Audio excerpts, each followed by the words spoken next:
All right, we're here at beautiful Omni La Costa. It's about 75 degrees and sunny outside. This is one of the prettiest resorts in Southern California, and we won't be filming on here. Follow us inside. I'm gonna give you a tour of our set for the interviews we're doing today.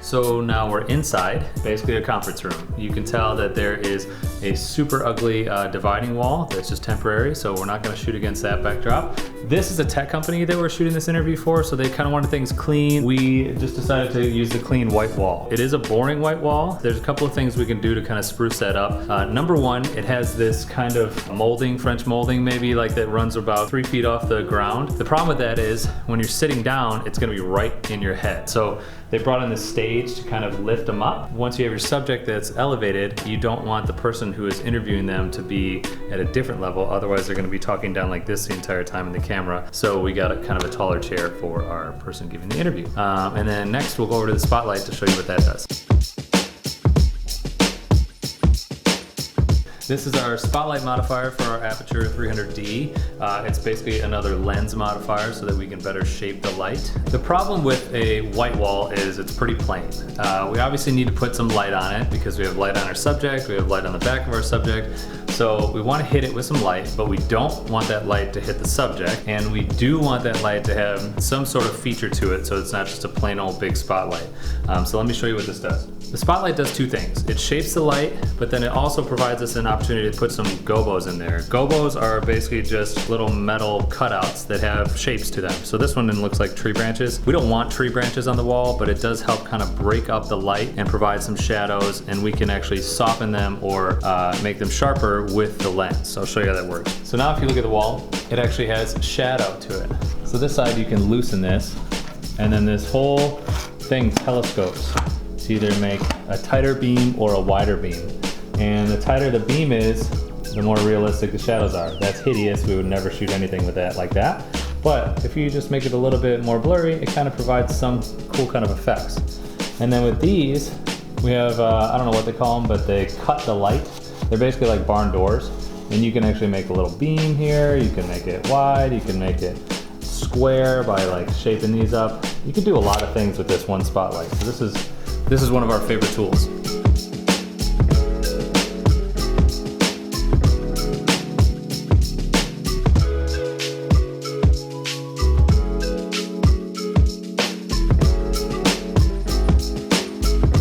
So we got another 300D with the Fresnel lens attachment.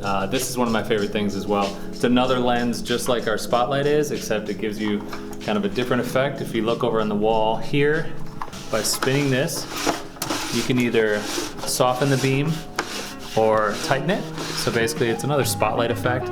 It's always gonna be kind of soft because it's got a Fresnel lens in there, but all I did was bounce it right off the ceiling like this and just cranked it up. And it gives a nice soft spill down from the white ceiling because the ceilings are white, and it gives kind of the same effect. We wanted an overall high key shot, which means we just wanted bright and kind of fresh. We didn't need it to be super dramatic, so this provided that.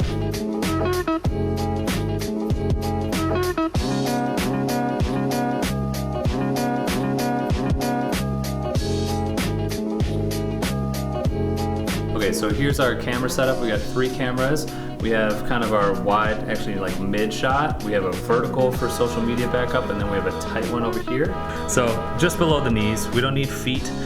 Something we're super particular about when we have people sitting is the crotch shot. As you can see, Kyle is a mansplainer, so we don't want that. We want to be slightly beneath the subject. Shooting that way gives them kind of an air of expertise. It makes them an authority. So we're slightly below. We have enough room for him to use his hands when he talks.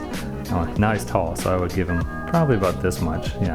That's the thought process behind framing on our main shot. And then over here is the actual whole set, because this is supposed to be behind the scenes for Instagram. So you'll see the stage and their feet and the microphone. And then over here, Kyle will look where they would be looking. We kind of have a sexy profile. Oh wow, I didn't know he had that in him. Hold on a second.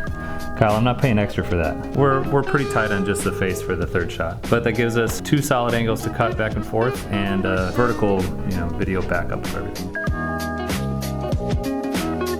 Okay, something else that's important to think about when we're doing these is putting a light on the person giving the interviews. We have someone sitting here to give questions to our subject, but it's really weird if you can't see them because most of the time all the light is focused on the set. So we like to put these tube lights around. They're not very powerful, so they're not going to interrupt the lighting of our actual shoot, but they do enough to kind of guide people around the area. They can see who they're talking to or who's asking them the questions.